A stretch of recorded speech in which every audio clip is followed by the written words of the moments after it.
Bom dia, pessoal, tudo bem com vocês? Hoje a gente vai continuar, então, vai finalizar o capítulo 8 e vai começar o 10. Não, finalizar o 9 e começar o 10, tá bom? Então, quero que vocês acompanhem comigo lá na página 75. Quem puder ler para mim, por favor, coloca aí eu no chat.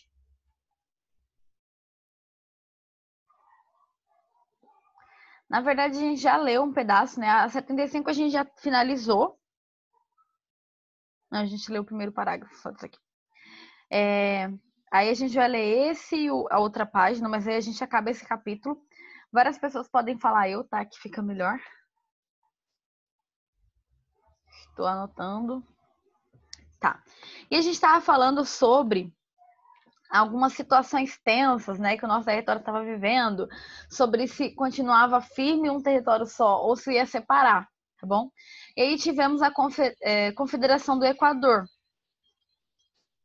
Deixa eu ver quem colocou eu no chat. Tô com o livro.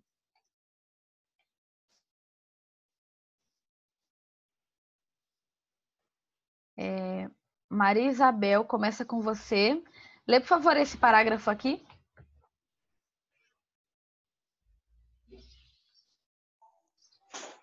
Qual? Esse aqui, ó. Um dos protestos.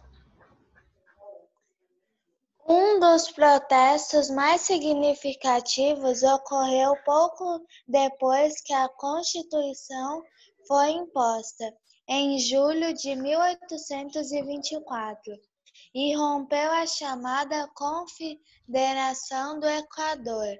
O movimento envolveu membros das elites das províncias de Pernambuco, Paraíba, Rio Grande do Norte e Ceará, descontentes com as decisões do imperador que removiam o poder das elites locais. Pode continuar até o final do parágrafo. Surgiram também jornais com críticas a Dom Pedro I, entre eles os comandados por Cipriano Barata e Frei Caneca. Nesse contexto, deu-se início a um movimento de independência dessas províncias. O governo agiu rapidamente, sufocando a revolta e perseguindo seus líderes, tendo condenado vários à morte. Obrigada. Então, vocês têm aqui esse movimento, né? Vão surgir vários movimentos de luta contra o império, contra a forma com que eles estavam administrando, contra o poder moderador, que a gente já estudou na semana passada, né? Quem não lembra o que é o poder moderador? Lembra que eram 3 poderes mais o do rei, em que o rei podia mandar e desmandar em tudo que os outros 3 poderes mandaram? Então, ele tinha todo o poder no real, né? E aí vocês podem grifar essa parte, ó. O movimento envolveu membros da elite, de Pernambuco, tudo mais, descontentes com as decisões do imperador, que removiam o poder das elites locais. Vocês sabem que no final não deu certo, né? Então vamos aqui, próxima página, página 75, né, na verdade. Problemas internacionais que afetaram diretamente o Brasil. Vão ser 3 e vocês vão poder grifar cada um deles. O primeiro deles aqui, ó, a Guerra da Cisplatina, que era uma região que atualmente é o Uruguai, tá? Foi um território brasileiro que depois a gente acabou perdendo. Duda.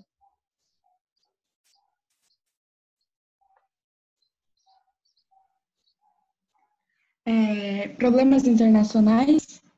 Uhum. Tá bom. Os problemas do país também envolviam questões internacionais. Nesse caso, o governo de Dom Pedro I foi afetado por 3 acontecimentos estrangeiros. O primeiro deles foi a Guerra Cisplatina, iniciada em 1825. Tratava-se de um conflito entre forças brasileiras e argentinas, pelo controle da província Cisplatina, atual Uruguai. Vocês podem grifar isso, ou então colocar uma nota colocando que o primeiro problema de guerra internacional, um problema internacional que afetou diretamente o Império, foi a Guerra da Cisplatina, porque todo mundo queria o território do Uruguai, que atualmente é Uruguai, né? Na época não era, essa província aqui, essa região da Cisplatina. Vão ter outras guerras relacionadas à Guerra da Cisplatina depois, tá? Vocês vão ver os próximos capítulos. Mas começou aqui o movimento de desgaste com o Império por meio disso aqui, tá? Duda, você quer ler mais um parágrafo? Pode ser. Tá. Pode começar? Pode. Ok. Essa província era uma antiga possessão colonial espanhola, incorporada ao território brasileiro no final do período colonial por Dom João V, eu acho. Os argentinos decidiram intervir na região e conseguiram a vitória militar em 1828. A província cisplatina tornou-se independente, dando origem ao novo país na parte sul da América Latina, o Uruguai. Pensa, se os dois estavam querendo o território, na verdade ela conseguiu foi a independência dessa disputa. Mas deu tudo certo para o Uruguai, né? Eles ganharam a independência, se tornaram mais livres, né, de interferência. Você falou, não sei, você falou uma outra coisa, mas é Dom Pedro VI, tá? Dom João VI. 5, 6. Tá. Próxima pessoa que vai ler. Maria Luísa. Deixa eu achar você. Caiu? Ih, caiu. Quem mais quer ler?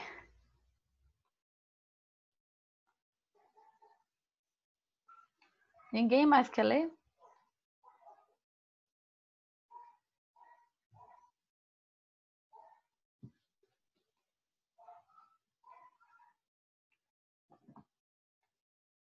Tá bom, Duda.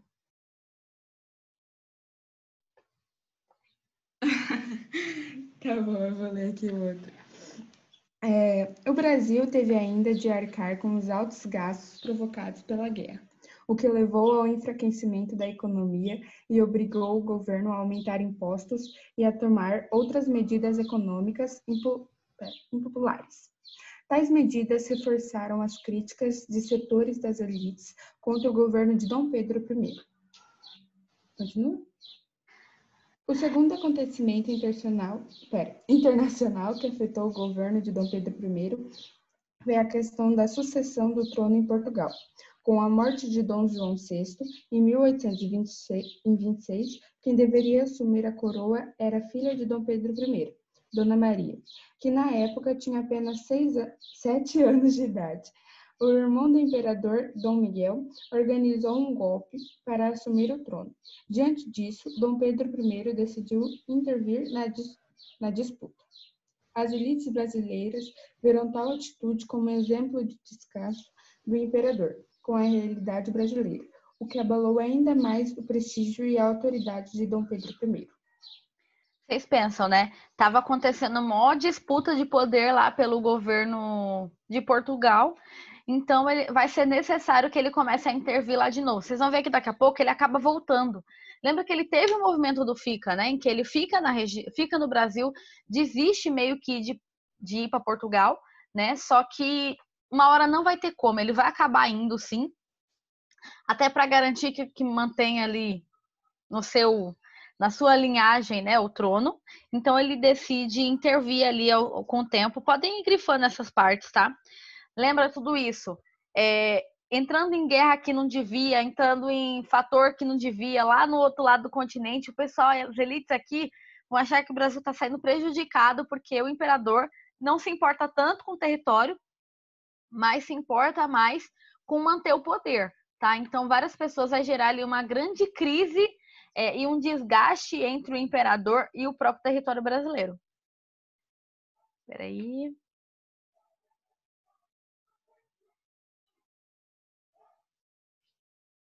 Maria Luísa, você pode ler agora. Você já caído, né? Lê aqui o terceiro.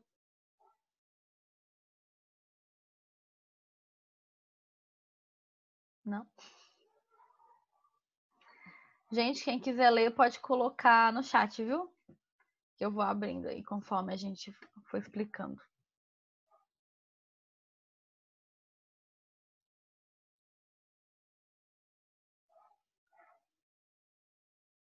Enquanto a Maria Luísa se acha. De Maria Isabel. Pode ler. Termina esses 2 parágrafos, por favor, Maria Isabel. O terceiro acontecimento internacional estava relacionado com a pressão inglesa pelo fim da escravidão no Brasil. Desde o começo do século XIX,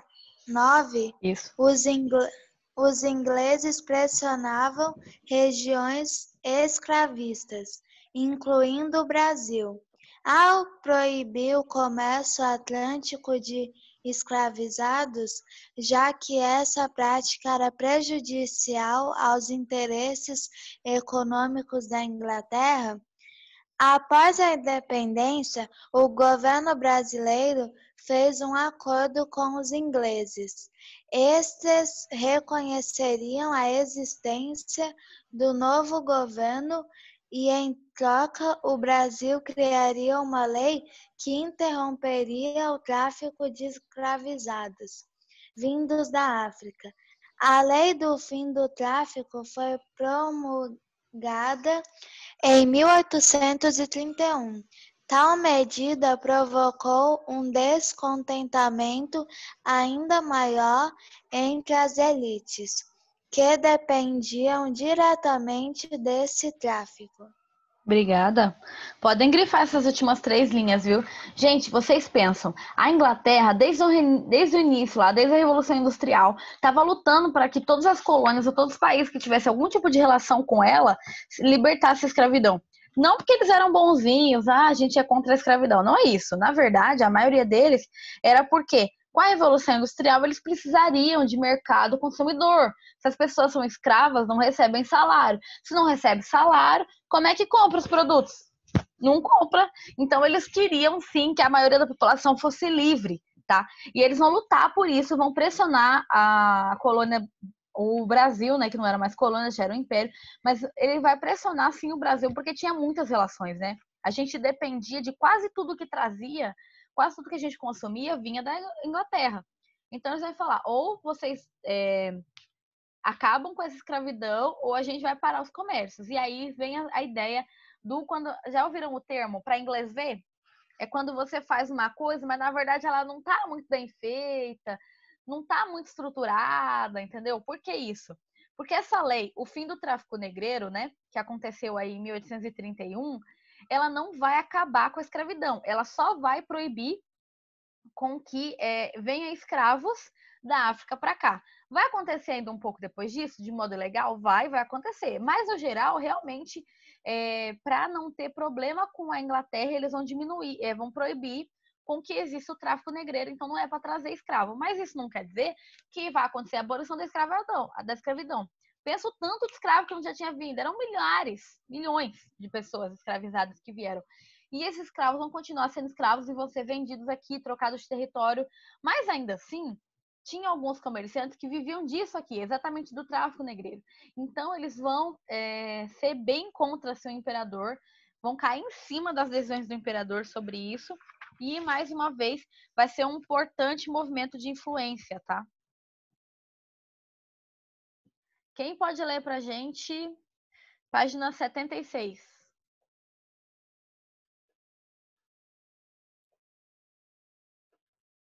Enquanto vocês decidem aí, que vocês estão com preguiça, eu vou ler. A combinação de fatores internos, a crise econômica provocada pela Guerra da Cisplatina e as medidas autoritárias do imperador, juntamente com fatores externos, como a pressão inglesa pelo fim do tráfico negreiro e a intervenção na disputa sucessória portuguesa, provocou o isolamento do imperador. Sem apoio, Dom Pedro I acabou abdicando do trono em favor de seu filho. Então, porque olha, como ele queria que continuasse no trono, né, a sua família, ele falou assim, se eu continuar aqui com esse monte de briga, eles vão acabar tentando tirar a gente do poder. Então, para garantir com que o seu filho tenha direito, Dom Pedro abdicou do seu trono, ou seja, ele desistiu em favor do seu filho, Pedro de Alcântara, em 1831. Isso marcou o fim do primeiro reinado. Tudo bem, Duda, pode ser você, sim. O fim do primeiro reinado, então, vai estruturar uma coisa bem diferente, tá? Porque era para ser o segundo reinado, que agora vai ser o segundo rei, mas o menino só tinha 5 anos. Imagina o tamanho que é o nosso território, ele ser governado por um guri de 5 anos. Quem tem irmãozinho aí pequeno, o que ia ser? Pelo menos eu com 5 anos só pensava em doce. Tava nem aí pra nada. Imagina governar um império gigante, né? Que é o nosso território. Duda, pode ler aí o primeiro parágrafo. Tá bom. Começa o período regencial. A renúncia de Dom Pedro I criou um impasse no seu país. Seu sucessor, Pedro de Alcântara, era uma criança um pouco mais de 5 anos. Por isso, de acordo com a Constituição, o governo brasileiro deveria ser ocupado temporariamente por um regente escolhido pelos deputados e senadores. Os regentes governariam até o futuro imperador completar 18 anos de idade, em que atingiria a maioria, estando livre para assumir o trono. Assim, entre 1831 e 1840, o Brasil foi governado por 4 governos regenciais, sem a presença de uma autoridade forte. Porém, esse período acabou marcado por inúmeros conflitos, envolvendo tantos diferentes grupos das elites brasileiras como as camadas populares. Por pouco, essas revoltas não promoveram a fragmentação dos territórios brasileiros, assunto que será tratado no próximo capítulo. Uhum. Na verdade, o próximo capítulo fala exatamente sobre todos esses movimentos, né? De luta contra os regentes, porque eles não. A maioria da população não apoiava muito a regência. Lembrando que esse período de regência, primeiro, não vai ser uma regência única, né? Eram 3 regentes que governariam para que não tivesse um poder tão forte que tirasse o direito do imperador, tá? E ainda por cima ele começou aos 14. É hard. Não muito mais para alguém que estudava das 6 horas até as 10 da noite todos os dias. Compreensível. Exatamente. O golpe da maioridade que ele está comentando aqui, na verdade, né, era para ter 18 para ser considerado maioridade. Eles vão fazer um golpe, isso vai estar também no próximo capítulo, para colocar ele no poder. Mas era assim, era insustentável não colocar o imperador no local dele, para que o governo, para que nosso território não se fragmentasse, senão ia virar muito parecido com o que aconteceu na América Espanhola, tá? Porque as pessoas não apoiavam o governo dele. Quer continuar, Duda? Pode ser, já que ninguém quer ler. Vou continuar aqui. Isso fez com que o governo regencial promovesse uma série de reformas. Com essas ações, o governo tinha o objetivo de controlar os conflitos e as revoltas e de evitar o início de novos movimentos que ameaçassem os privilégios das elites e que promovessem revoluções sociais. Nesse sentido, ainda em 1831, os regentes criaram a Guarda Nacional. Tratava-se de uma força armada não remunerada, instituída com o objetivo de controlar a população e enfraquecer as revoltas populares. A guarda era independente do exército e formada apenas pelas populações civis. Cada cidade ou vila teria membros da guarda, os quais deveriam prestar obediência ao coronel da região. Esse era o cargo mais alto da nova instituição, sempre ocupado por um chefe político local aliado das elites. Dessa maneira, a guarda consolidou o poder das grandes propriedades da terra. Se a gente pensar bem, então, essa Guarda Nacional... Gente, ela não era nem remunerada, a nossa guarda. Pensa o quanto o nosso exército era forte.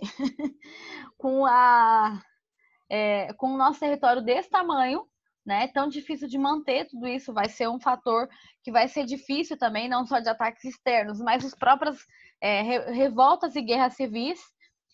E a nossa guarda não era preparada o suficiente, não era remunerada para ter ali um motivo para lutar, não tinha muito a identidade nacional. Por exemplo, estava comentando até, ontem foi 7 de setembro, né? A maioria das pessoas não tem forte aquilo do símbolo nacional, o hino como algo importante, porque é o hino que representa a sua nação, a bandeira como algo, nossa, aquilo ali representa as nossas cores, aquilo ali representa quem eu sou como brasileiro. A gente tem muita dificuldade de desenvolver isso.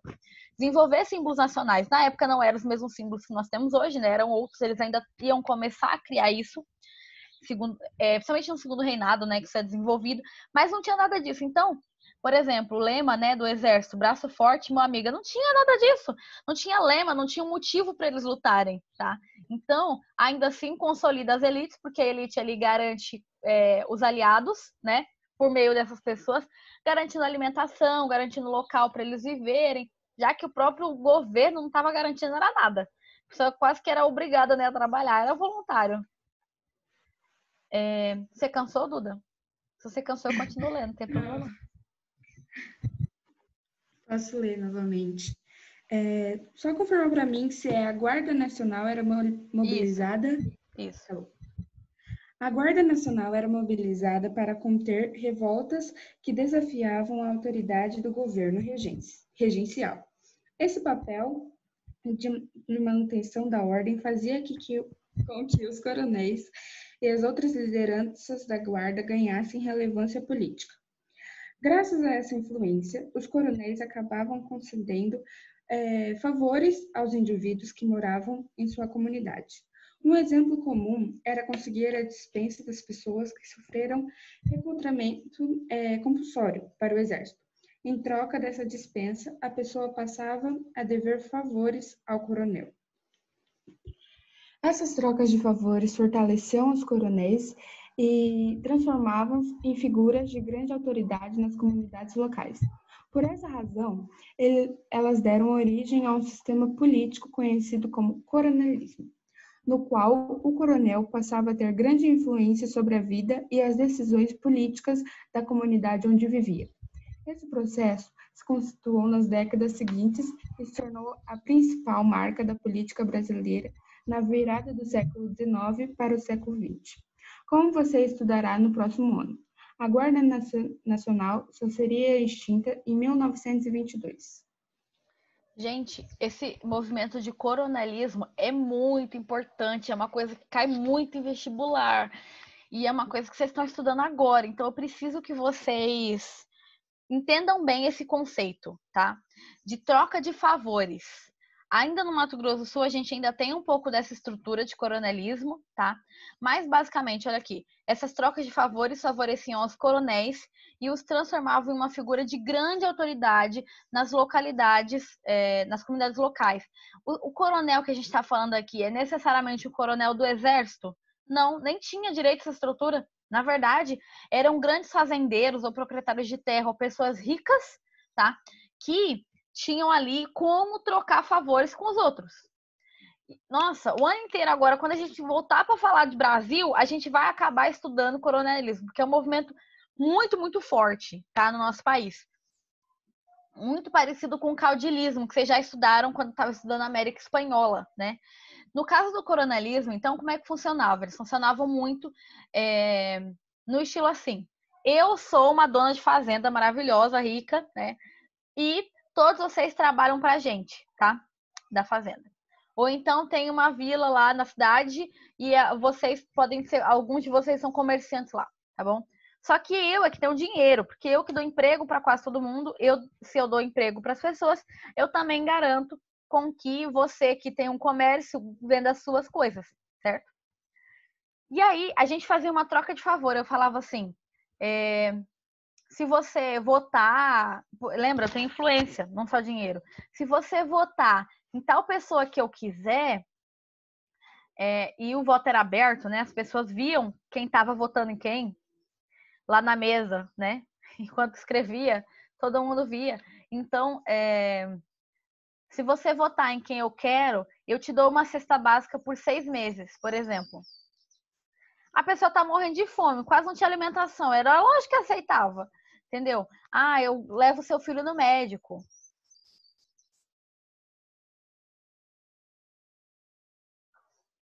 Cabra pestes? Onde que você viu isso? É um termo. Não foi alguém, é um termo. Vamos voltar aqui.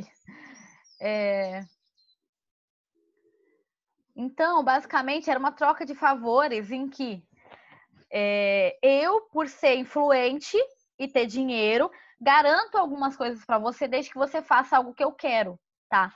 Pode ser, por exemplo, se você garantir me contar o que está acontecendo na vila, eu te dou educação pro seu filho, entendeu? Troca de favores, tá? Garantindo não só que o coronel, né, o conhecido como coronel, porque de exército mesmo não tinha influência, ele não tinha poder no exército, mas ele tinha dinheiro e influência na população, que aceitava e apoiava as ideias desse coronel. Por quê? Porque ele era influente, ele tinha dinheiro e ele podia mandar e desmandar. Gente, um filme brasileiro muito interessante para você conhecer isso. E até explica um pouco, Natão, que você perguntou de Cabra da Peste, é da Peste que fala, viu? Alto da Compadecida. É um filme nacional, uma comédia maravilhosa, ele é um filme muito legal. E lá ele mostra o coronel, tanto que a mulher do coronel, se eu não me engano, a menina lá fala que o cachorrinho é do coronel, até o padre vai batizar ali o cachorrinho pro céu, porque a influência era tão grande deles na comunidade que todo mundo aceitava o que ele mandava, tá?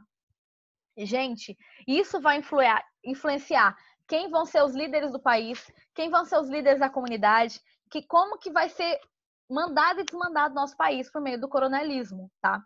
No nossa região, isso teoricamente foi extinto, mas aqui no Centro-Oeste ainda é bem comum, aqui em Campo Grande, Mato Grosso do Sul. Por quê? São pessoas que têm 500 mil hectares de terra, é uma terra gigante, né? E acaba que manda e desmanda em muita gente, porque tem muita terra, muito gado, muita soja. Não é muito bom ficar mexendo com esse povo, não, mas é o que a Duda estava falando, né? Eles tinham uma grande influência. Eu quero que vocês grifem esses 3 últimos parágrafos. Por quê? Vai cair no vestibular. Vocês estão aprendendo isso agora, tá bom? Eu vou tentar voltar sempre que possível, mas alguém não entendeu isso? Não entendeu o que é a ideia do coronel? Ou da ideia do coronelismo? Que é esse movimento de pessoas influentes, grandes fazendeiros, que mandavam e desmandavam em todas as camadas da sociedade. Principalmente porque não tinha grandes cidades ainda desenvolvidas, né? A maioria da população morava no campo. Alguém não entendeu? Se não entendeu, bate palminha ou escreve no chat. Quem entendeu, faz um joinha.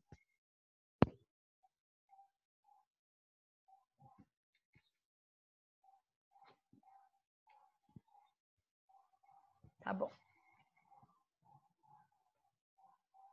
Você perguntou, não entendi muito bem, tá?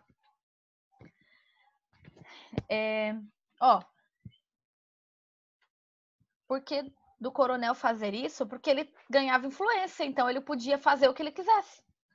Como ele tinha influência, ele podia mandar na cidade. Podia não ser diretamente um político, mas ele mandava e desmandava em tudo que ele queria. Porque ele tinha poder. Poder nem sempre está ligado a dinheiro, mas nesse caso ele trocava favores, entendeu? Garantia com que o que ele quisesse fosse realizado.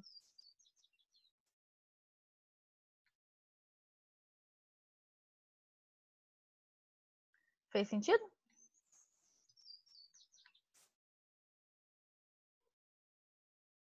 Não? Vamos ver de novo aqui. Ah, tá.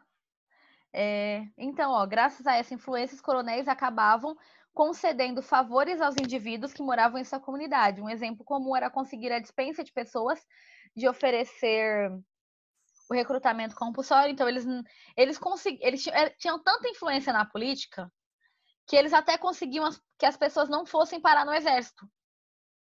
Porque eles mexiam os pauzinhos e falavam assim, tal político que entrou no poder, né? Olha, eu te coloquei aí no poder, né? Porque eu mandei os meus subordinados votarem em você.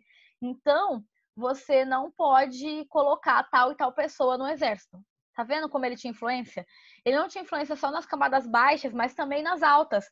Porque como ele mandava, né, e desmandava as pessoas votarem e não votarem em tal pessoa, quem estava ali também estava na mão dele. Quem estava ali na liderança do país. Ou do governo ali, né, do localidade. Tudo bem? Gente, eu acho interessante vocês lerem sobre a doutrina Monroe. Eu não vou entrar muito nisso, mas eu quero que vocês leiam em casa. Quando acabar a aula, tira 5 minutos para você ler isso aqui, porque a gente vai voltar nisso quando for estudar.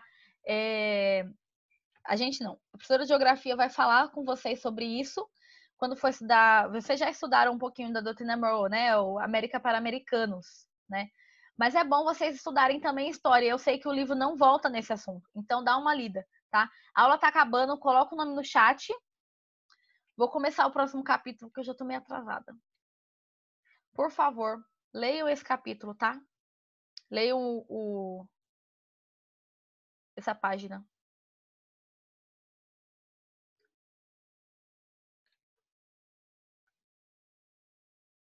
As regências e suas revoltas. Então, o próximo capítulo, capítulo 10, né? Que a gente vai falar aqui o período regencial.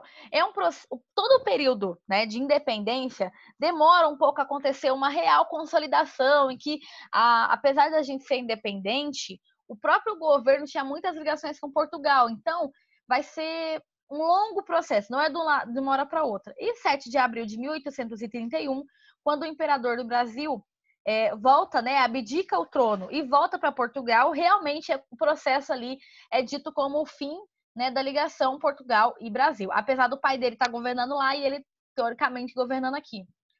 Eu achei essa imagem muito interessante, porque esses aqui são os regentes e o imperador mesmo é pequenininho.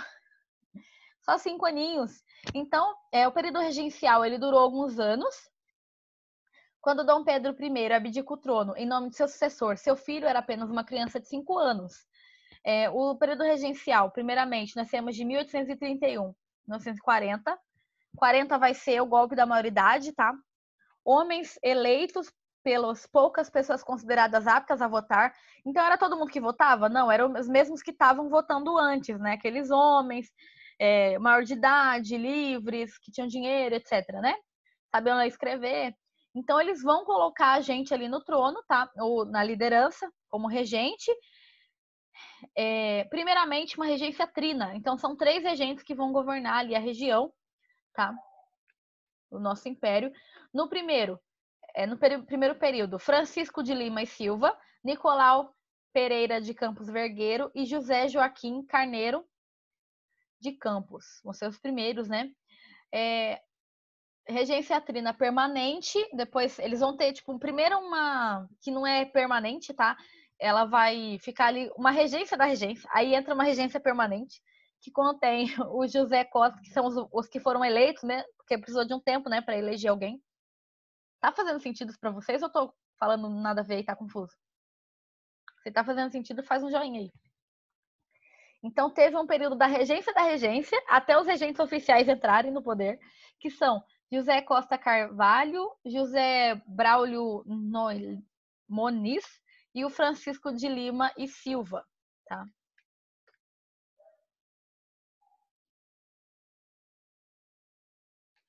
Deixa eu ver aqui. Não entendi o que quis dizer a regência da regência. É porque quando o rei abdicou, o imperador abdicou, precisou de um tempo para acontecer finalmente uma eleição e colocar os regentes oficiais, que seriam permanentes ali. Então, tinha um regente que estava cuidando da regência até o próximo regente entrar, que seria o oficial, o verdadeiro, entendeu?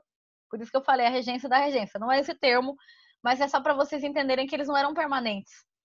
Quem colocou o nome no chat? Pedro, Alice, Eduarda, Rafael, Maria Luísa, Natan, Vinícius, José, só esses que colocaram.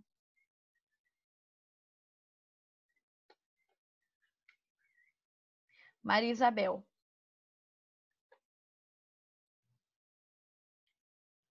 Igor. Tá. Período regencial. Mudanças na legislação, eles vão fazer algumas alterações, transforma a regência trina em uma regência única, porque era muito né? Porque era muito difícil governar com 3 pessoas mandando, tá? E aí o primeiro regente vai ser o Diego Feijó, muito importante, tá? Para esse período. Gente, a aula acabou. Muito obrigada. Amo vocês.